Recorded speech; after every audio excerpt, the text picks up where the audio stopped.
Bienvenidos, soy la profesora Ivonne Flores de Santiago. Yo imparto la asignatura de Contabilidad 1 en la Facultad de Contaduría y Administración. Formo parte de la Academia de Contabilidad. El día de hoy voy a tratar con ustedes el tema de la cuenta, concepto y clasificación. Este tema se encuentra contenido en la asignatura de Contabilidad, Contabilidad 1 e Información Financiera, es decir, que se imparte en la licenciatura de Informática, Administración y Contaduría. El objetivo de este video es facilitarles a ustedes como estudiantes el entendimiento de la definición y clasificación de la cuenta. Conoceremos 1. Definición de la cuenta. 2. Elementos de la cuenta. 3. Clasificación de la cuenta. 4. Cuentas de activo. 5. Cuentas de pasivo. 6. Cuentas de capital contable. 7. Cuentas de ingresos. 8. Cuentas de costos y gastos. La cuenta la podemos definir como el instrumento que utiliza la teoría contable para clasificar los activos, pasivos, capital, ingresos, costos y gastos de una entidad. Recordemos que para efectos de este video vamos a estar hablando de entidades con fines lucrativos. Para efectos didácticos vamos a usar el esquema de mayor para representar la cuenta. Como pueden ver ustedes en pantalla, se asimila a una T mayúscula, que es la representación gráfica del libro mayor. Entendamos como libro mayor aquel libro que agrupa las cuentas de la contabilidad de una entidad. A continuación vamos a ver los elementos de la cuenta. El primer elemento es la nomenclatura, también conocida como nombre, el cual debe de tener como característica que debe de ser corto y claro, es decir, debe de permitirte identificar lo que se está controlando en esa cuenta. Toda aquella anotación que se hace del lado izquierdo de la cuenta se le denomina debe, cargo o débito. Toda aquella anotación que se hace del lado derecho de la cuenta se le denomina haber, abono o crédito. A la sumatoria de los cargos se les denomina movimiento deudor. A la sumatoria de los abonos se les denomina movimiento acreedor. La diferencia aritmética entre el movimiento deudor y el movimiento acreedor se le denomina saldo. Es decir, si tenemos un movimiento deudor mayor que un movimiento acreedor, nos da como resultado un saldo deudor. Si el movimiento acreedor es mayor que el movimiento deudor, nos da como resultado un saldo acreedor. Si mi movimiento deudor es igual a mi movimiento acreedor, eso significa que es una cuenta saldada. Y para representar que es una cuenta saldada, recuerden que se deben de poner las dos líneas en la parte inferior del monto, como se muestra en pantalla en la palabra saldada. A continuación veamos un ejemplo del movimiento de la cuenta deudora. Lado izquierdo debe, lado derecho haber. Es decir, que tenemos un cargo de 1,000 pesos y un cargo de 600 pesos. Del lado derecho tenemos un abono de 150 pesos y 350 pesos. Al realizar la suma, tenemos un movimiento deudor de 1,600 pesos y un movimiento acreedor de 500 pesos. Al realizar la diferencia aritmética, obtenemos un saldo deudor de 1,100 pesos. Y para decir que esto es un saldo, se deben de colocar dos líneas en la parte inferior del monto, como ustedes pueden ver en pantalla. Veamos un ejemplo del movimiento de la cuenta acreedora. Lado izquierdo debe, lado derecho haber. Tenemos un abono de 1,000 pesos y otro abono de 600 pesos. Tenemos un cargo de 150 pesos y un cargo de 350 pesos. Al sumarlos, obtenemos un movimiento acreedor de 1,600 pesos contra un movimiento deudor de 500 pesos. Al realizar la operación aritmética, tenemos un saldo de 1,100 pesos, que es un saldo acreedor. A continuación veamos un ejemplo de movimiento de la cuenta saldada. Debe, lado izquierdo, haber, lado derecho. Tenemos un cargo de 1,000 pesos y un cargo de 600 pesos contra un abono de 1,000 pesos y un abono de 600 pesos. Al realizar la operación aritmética, obtenemos un movimiento deudor de 1,600 pesos contra un movimiento acreedor de 1,600 pesos. Al realizar la diferencia aritmética, obtenemos que esto nos da 0. Por lo tanto, se dice que es una cuenta saldada y se representa, como pueden ver ustedes en pantalla, colocando las dos líneas, lo cual nos indica que esa cuenta está saldada. A continuación, vamos a ver la clasificación de la cuenta. Recuerda que la cuenta la puedes clasificar con base en su naturaleza o bien por el estado financiero en que se presenta. Si nos referimos a clasificación por naturaleza, tenemos que son de naturaleza deudora y naturaleza acreedora.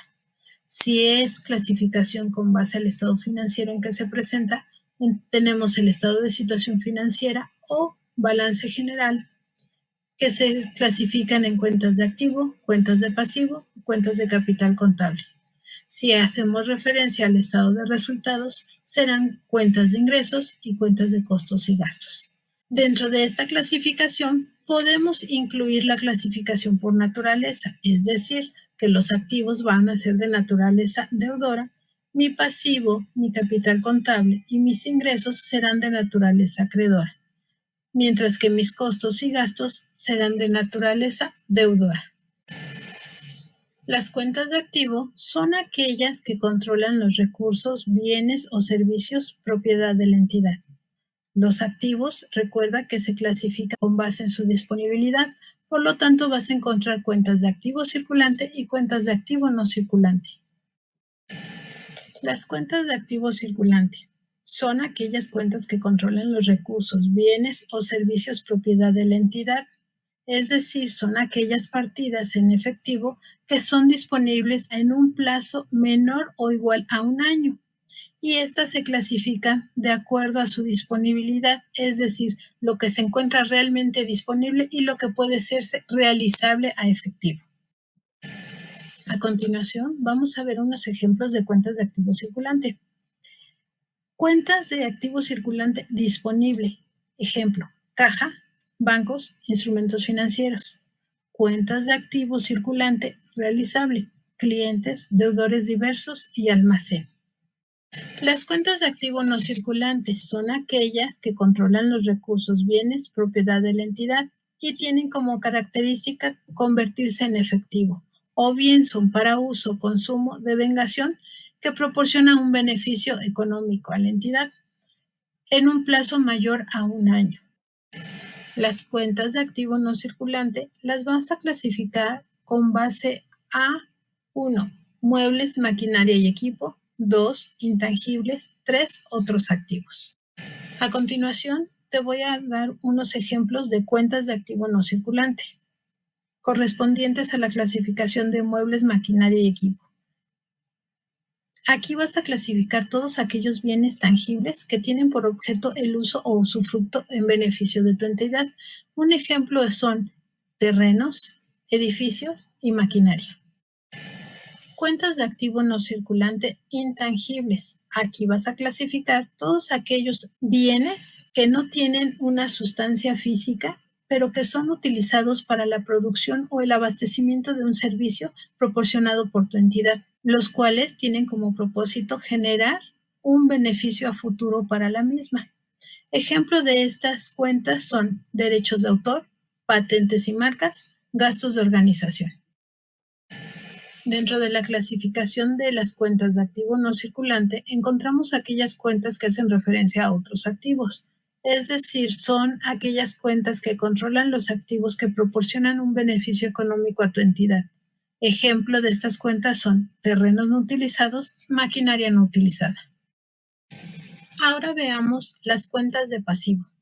Son aquellas que van a controlar las obligaciones presentes de la entidad, identificadas y cuantificadas en términos monetarios.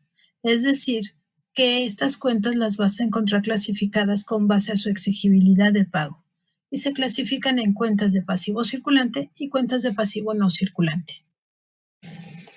A continuación vamos a ver ejemplos de cuentas de pasivo.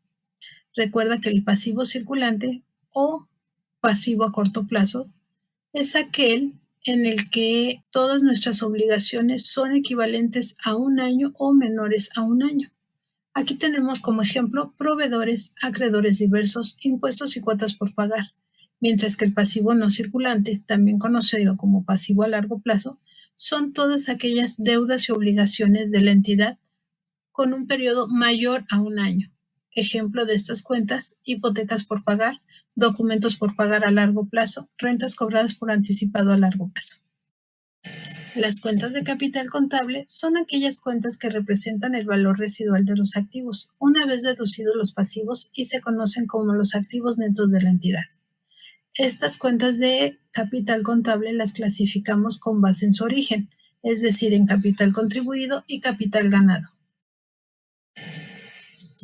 Ejemplos de cuentas de capital contribuido: capital social, aportaciones para futuros aumentos de capital y primas en venta de acciones. Las cuentas de capital ganado, recuerda que están constituidas por aquellas utilidades y pérdidas acumuladas de la entidad. Ejemplo de estas cuentas son utilidad del ejercicio, utilidades retenidas, pérdidas acumuladas. Aquí hay una excepción a la regla, porque como mencionábamos anteriormente, las cuentas de capital ganado son de naturaleza acreedora, pero cuando se tiene una cuenta de pérdida del ejercicio o pérdidas acumuladas, la cuenta es de naturaleza deudora. Esta es la excepción a la regla.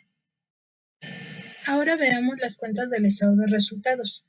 Son aquellas cuentas que controlan las operaciones devengadas relativas a los ingresos cuando se enfrentan contra los costos y gastos, y como resultado nos dan las utilidades o las pérdidas netas de la entidad. Y estas cuentas las clasificamos como cuentas de ingresos y cuentas de costos y gastos. Veamos unos ejemplos de cuentas de resultados. Cuentas de ingresos: ventas, productos financieros, otros productos.